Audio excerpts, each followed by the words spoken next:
I know you've been hurt, I know that you're trying, the boss is complaining, your Welcome, phone's Sophia always DeSantis, to Coaching a ringing Session. How are you doing outside it's today? the I'm cold, good. How are inside I'm you? I'm doing well. Thank you so much for unnerved. coming on.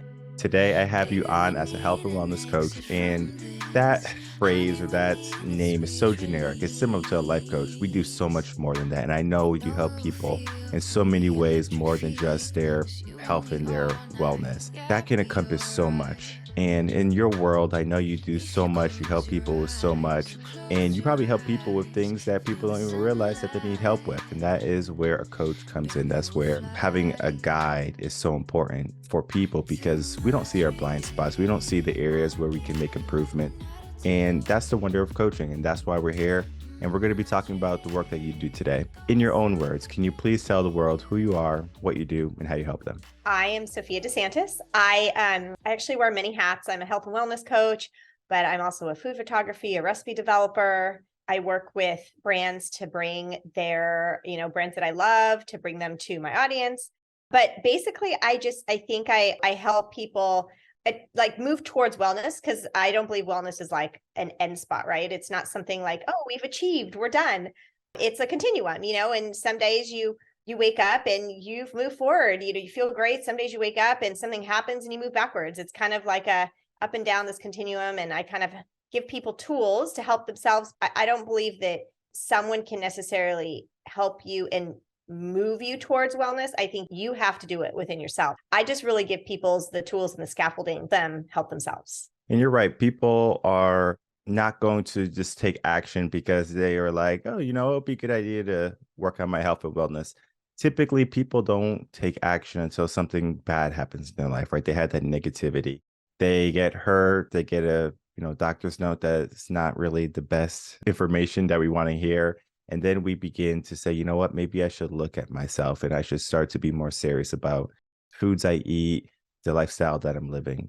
What do you find is the most common negativity is what we're going to call it, negativity or negative habits when it comes to health and wellness? Honestly, I think the biggest thing is stress. I mean, yes, food is important, movement is important, but I think stress is actually, you could eat the healthiest, quote unquote, healthiest diet. You could exercise every day, but if you don't deal with the stress around you, and it could be silent stressors, it could be, there's stressors that we don't realize. And once you really have to like stop and be really introspective and like look at life in general. It could be that friend that, like every time you talk to them, you feel just not great. There's like so many ways that you could have these underlying stressors that you don't realize. Learning to say no to things, that in my opinion is the first, because once we deal with the stress, the other stuff just kind of, in my opinion, falls into place. Yeah, let's break down stress in the aspect of health because that is important. I think people don't realize just how much stress can impact their life. They have maybe 9 to 5, they have to make ends meet. They could be a single parent, they can have a child with special needs, and it's so much for them. And they just have this plate that's just every day, just a little bit more, a little bit more, a little bit more. And they don't do the self care to start to say, okay, well, this is not important for me today, right? What are the priorities? So they just think they have to take on the world when really the world is just giving them things that they don't have to take on. Yeah, food is a big thing, but stress is one of the biggest things because people don't even realize that they're stressed until they have a heart attack, until they have a mental breakdown, so, like psychotic episode. And at that point, they're like, wait, what's going on? Like, this is not me. That realization right there is so powerful. Do you think people come to you knowing they have stress, or is it something that you help them uncover? I mean, ultimately, whenever you go to get help, there is a stressor in your life that's causing you to get help, whether that stress is, I want to eat healthier, I don't know how, or whatever that stress is. Yeah, anytime you go get help from anybody, there is a stressor. And I think people automatically think of stress as like work stress or things, but there's so many stressors. Like it's easy. And I also want to be careful with saying, talking about stress as somebody who lives in privilege. I mean, yes, we work hard for what we have. We live in a very safe neighborhood, a middle upper class neighborhood. And life is easier for me than it is for a lot of people. You have people, lower socioeconomic areas and people that have been born into a life that, yeah, like you said, they could be essential workers, they could be a single parent. And it's easy to say, oh, you have all the stress, but there are things that they cannot control. They don't have the access. Food can be a stressor. You stress about, am I going to have enough food to eat? Like that is a huge stressor. My mom grew up very, very poor in a village in Greece. And one of her main stressors was food. She didn't know if she was going to eat every day. Her and my dad were immigrants here in this country and have made an incredible life for themselves through a ton of hard work. But my mom grew up with nothing. And so food was a huge stressor for her. And it's like, it's easy to say, well, get rid of stressors. Well, you can't get rid of that stressor, but it's not just the stressors. It's approaching it. It's not that the stressors you necessarily can get rid of, because there are stressors that you can't. If you're a single parent, you may not have the money to hire help, like that's a very privileged thing to say, well, get help. Well, you may not be able to, you don't have access for that, but it's how you react to that stress is more important than the stressors themselves. So if you are a single parent, if you don't have the money to afford certain things, there are things you can do for free that you can make time for, even 5-10 minutes a day, like silent meditation, doing things that are self-care for yourself at home. Like self-care, a lot of people, think like they envision going to the spa. Well, I mean, that's expensive, but you can do things at home for yourself to help reduce that reaction to that stress. I think like in the wellness world, you go online and the picture of wellness is very privileged in my opinion. And I'm one of those. I mean, I am privileged. Like yes, my mom worked hard. She taught me the value of hard work. I work my butt off for my business. My husband works his butt off. We were born into a lot. I think that it's time to take that look of wellness away as the privileged person and, spread the word that wellness can happen for everybody. It doesn't matter. Your access to things will be harder depending on where on the socioeconomic scale you are, but you can still learn to calm your body, get those moments that will help you react to the stressors in a healthier way, if that makes sense, right? Makes perfect sense to me. Yeah. And same with, going back to food access. I just had this conversation online. Someone was talking about organic foods. And yes, do I buy organic foods? I do. Do I buy only organic foods? No, I don't, because sometimes I price shop and there's certain things to me that I choose to do organic more than others. Not necessarily because I think organic is better. And for me, I try and buy local over organic because of flavor, because of how long things last. But organic foods are another privileged thing. There's ways to get fruits and vegetables in that aren't organic that are just as healthy. And also, if organic is important to you, there's ways to have more access based on what you can afford, like frozen and canned vegetables. People tend to have this vision of healthy eating as all these fresh vegetables. And it's like, yeah, they're great. But what if you can't afford those? Or what if you want to buy in bulk? You can't buy in bulk necessarily fresh veggies because they go bad. Well, frozen vegetables, most people don't know, are frozen at peaked ripeness. Same with canned. They're canned at peak ripeness. And sometimes those actually might have more nutrients than a fresh vegetable that's been trucked from across the United States for a month. They've been sitting in peak ripeness is ideal with so many ways to get wellness into your body. And it's kind of breaking those barriers of what typically it looks like, if that makes sense. I'm glad you brought up this topic where wellness is kind of like that commercial Hollywood picture. It's just like you go on Canva, you go on a website, and they're just happy. And if it's a male and a woman, he's picking her up and she's so happy. And it's like that fairy tale happy ending. Yet sometimes in our life, we're not going to get that, right? Most times in our life, I would say we're not going to get that. I think that life is Hollywoodized a lot, and the reality of life, people get disappointed because get married and you think, oh, I found my Prince Charming. Well, marriage is hard. Spoiler. You have kids and this perfect little baby. Yeah, no, parenthood is really, really hard. Spoiler. All these stressors, and you're right. Wellness has this perfect, beautiful picture, and it's no, and it's a continuum. There's days that I've worked so hard to be where I am, and it is hard work. You have to choose to do the work versus take the magic pill or the quick fix. You have to choose to do that work. And some people choose not to, which is fine. You do what's best for your life. But I chose to work on my wellness, and it's been hard work. And some days I move backwards, but that's okay. That's a reality. That's okay. moving backwards doesn't mean failure. It just means that something's happening right now. What are we addressing? Last week was really stressful for me. We had a ton of kid activities. We were home late every single night. My kids didn't get as much sleep as normal, which means they were super crabby. We were always in a rush. It was just packed just by coincidence. It's like everything fell upon us that last week. And it's like tonight, we actually have nothing today. And I'm so like, today I said, everyone's coming home.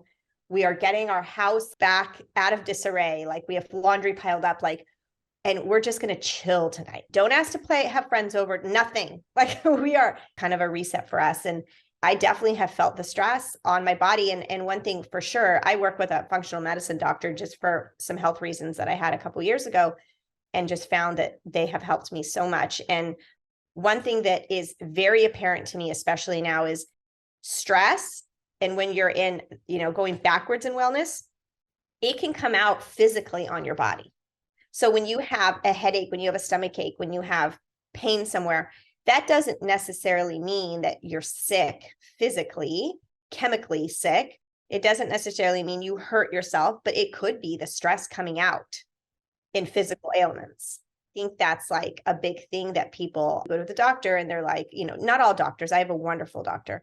You could go to, some doctors, especially those that are rolling out the patients, like they're mills, like they may be like, oh, you have a headache here, take this pill by. It's not like, what's been going on in your life? Oh, your boss, you got a new boss and he's super rude to you. Oh yeah, that's stressful. Could cause stomach aches, headaches. It's important that when we look at something, we look at everything going on in your life if you really want to move towards optimal wellness. You brought up a hot topic there when it comes to going to a doctor or a health professional, and they give you the magic pill, right? So you go in, you say you have all these problems and ailments, and they say, take these and you're going to feel a lot better. Do you think that we should be taking those medications, or we should be looking at the root cause and trying to address that?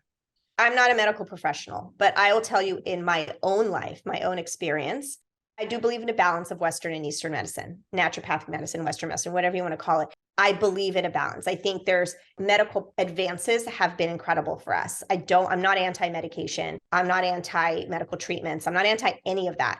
I just think that sometimes, and not all doctors, I think more and more doctors are being educated more about this, but sometimes the pressure from the insurance companies, whoever it is just get them in and out. The more patients you see, the more money you make. I think that sometimes there are doctors that don't stop and find the root cause and they band-aid it with medicine. Yes, I do believe that because I have experienced myself that issue. I went through the little backstory is I got married in my late 20s.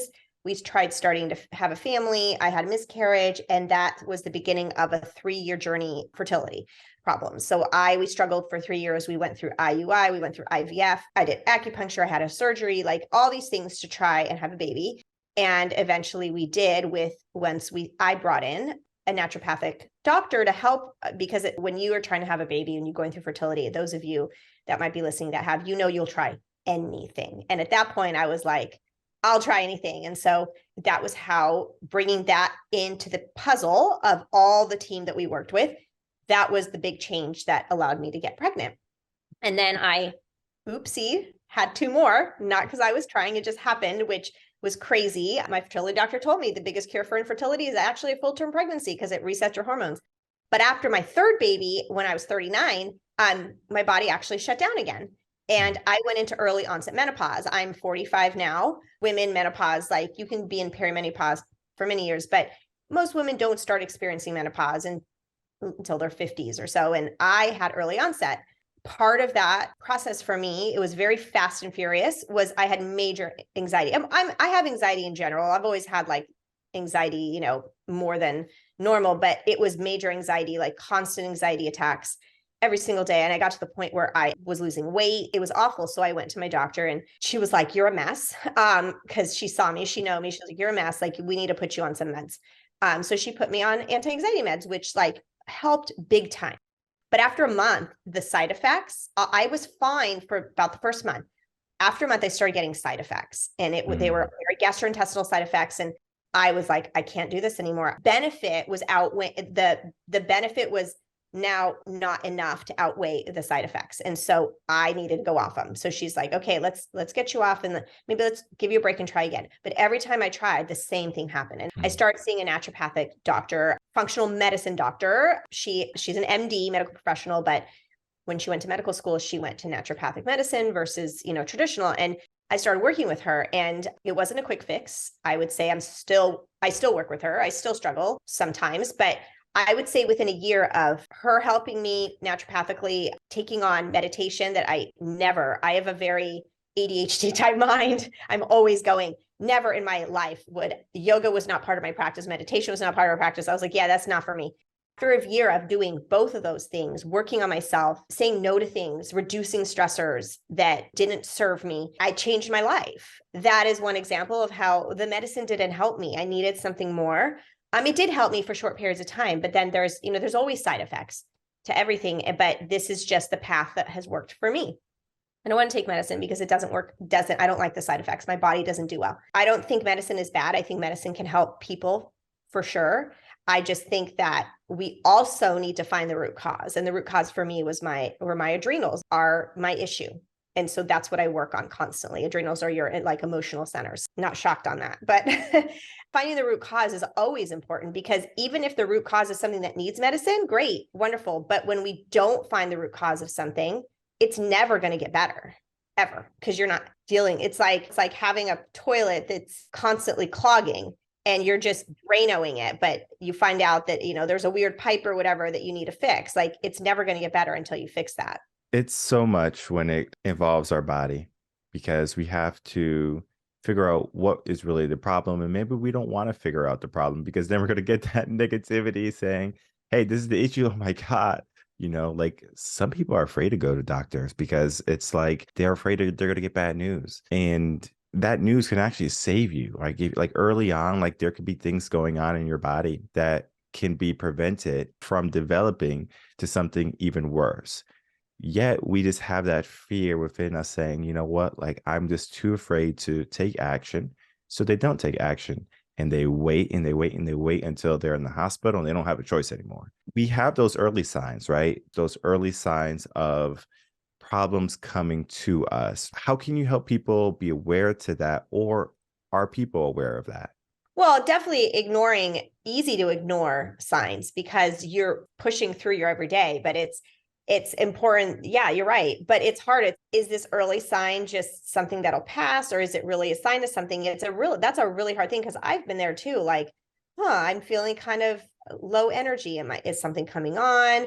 Or is it just, I'm just a lot going on and I just need to get some sleep and I'll feel better. But it's also, there's so many factors. There's also, like you said, there's people that can't just afford to go to the doctor. They don't have insurance. So it's like, maybe they don't even have a car, and getting to the doctor, they have to take the bus. It's like, of course, they're not going to it's harder to make that effort to go.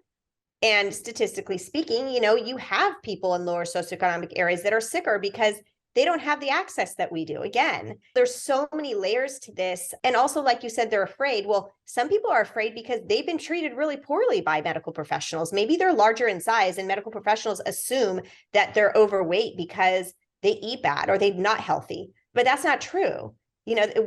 Health every size is a very true thing. There are thin people that are much more healthier than larger people. Maybe it's because we can even bring in race into this, doctors, the whole race thing in the medical community, being treated poorly because you're of a certain color. Of course, how do you blame people how do you blame people they're afraid to go to the doctor when they've had awful experiences? If you've had an awful experience at a certain store because the manager is rude, you're not going back to that store. So it's it's such a web it's a very hard, there's no right answer there, because you have to, again, what's the root cause? Why are you afraid? Do you have a reason? Maybe your mom died of cancer and you're afraid to go to the doctor because when you were a child, your mom died of cancer, and subconsciously you associate doctors with her death. There's so many intricacies, and yes, we can deal with those. I believe, I've had a lot through naturopathic medicine and therapy and things like that, uncover some of those inner core fears and stressors. But again, you have to have access to those things. Not everybody does, because insurance doesn't cover my functional medicine doctor. I pay out of pocket for that. And there are times, we definitely don't have a limitless budget. So there are times where I don't see my FMD unless I need to. I am best when I see her. I usually see her every 2 to 3 months. I am best when I do check-ins and see her at that time. But there are years where, like last year, we were on a really tight budget. We just had a lot of stuff going on. And so I only saw her a couple times. I wasn't at my best, but I had to sacrifice because, we couldn't afford it because it's out of pocket. Insurance doesn't cover it. And why doesn't insurance cover it? I don't know. I mean, there's lots of theories, but insurance covers medicine, they cover doctors. And it's like, why shouldn't everybody have access to all types of care? Why is it that some people only can afford, like, for example, Kaiser is a big medical, why can only some people afford Kaiser and can't afford to go somewhere else? It's complicated, I think. And some people can't afford insurance at all. So they have to go to the emergency room because the emergency room can't turn anybody away. So you have people with colds going to the emergency room where people with real emergencies are. And I've been there. I've been in a situation where my child had a real emergency. And it's frustrating because you have people that are just sick. Well, it's hard for me to blame those people to go to the emergency room because they can't afford insurance. They can't go to the doctor. When it comes to the health system, there are so many areas that can be improved upon, whether it be the cost of insurance, making insurance affordable, just healthcare information to people so they know where to go if something is wrong. Because you don't have to go to the ER when you have a little sneeze or a sniffle. You can go to your family doctor, but you might not have a family doctor, right? So then giving that knowledge to people saying, well, if you don't have someone you can trust, like a doctor like that, there should be like a directory that you can find locally very easily. I'm not just talking Google. I'm just saying that where to go instead of saying, well, I have to go to the hospital. Here in Texas, we have many clinics. So we have our big hospitals and we have a lot of little small family clinics. We have commercial clinics, and that's where people typically go now. They go to the hospital for the big things. So we separated it here, but I'm from Connecticut. In Connecticut, we don't have that. We just have the big hospitals. So something is wrong, you need to go to the hospital. And then even the doctors there, it's kind of like few and far between where you're looking for someone. And when you call them saying, hey, I have an issue, oh, we can't see you till next week. So you have this concern right now that's on your mind and you have to wait a whole week in order to get it. So your only option is, well, what can I do? I have to go to the hospital. And that's where people are. And they're afraid of the hospital. They want to find a doctor. They can't find a doctor, have all these problems. And again, it's just access to healthcare. And it's different state to state. Like I said, Texas, I think, does it a little bit better because we have so many clinics around. I think just around my house, there's probably like four clinics around me and 2 hospitals. Like I have my choice, but in Connecticut, I had one choice.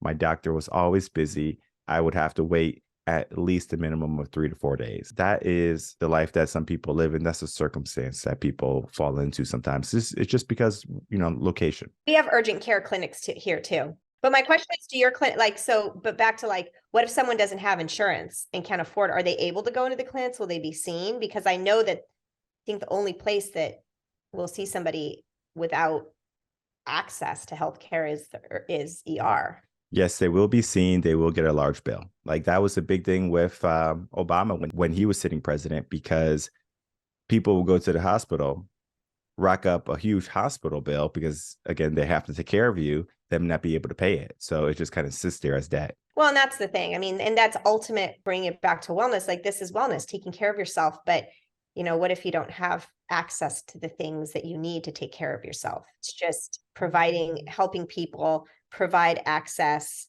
that education of what can you do, and having systems and programs in place to help people even to get to a clinic. Because as I said, what if you don't have a car? What if, you have to walk to the bus stop and it's freezing cold and you don't have a jacket? What if, there's so many intricacies in all of it, that starting with the things you can do for free at home is a great starting point. But then you also have to get that information to people. And what if they don't have a computer? Because now it's so easy. Oh, we'll look it up online. Well, what if they don't have that?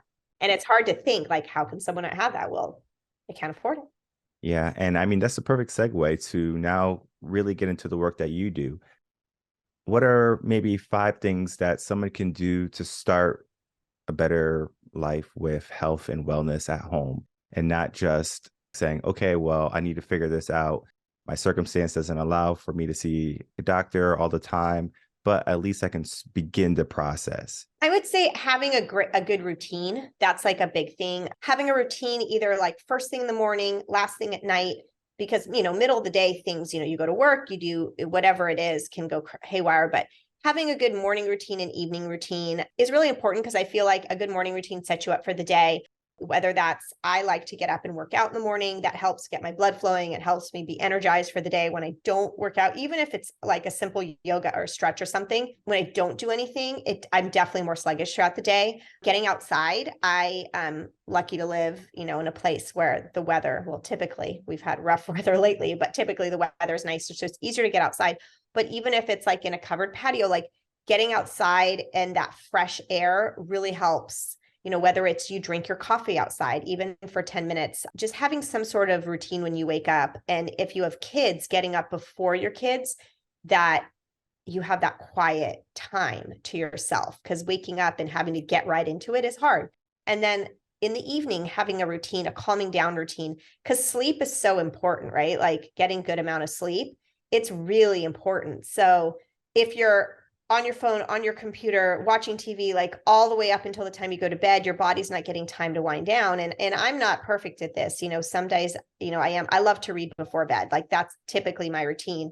So having an evening routine, whether it's like you take a bath or a shower, you do a stretch, you meditate, having something you do that leads up to bedtime that tells your body it's time to relax, it's time to go to sleep.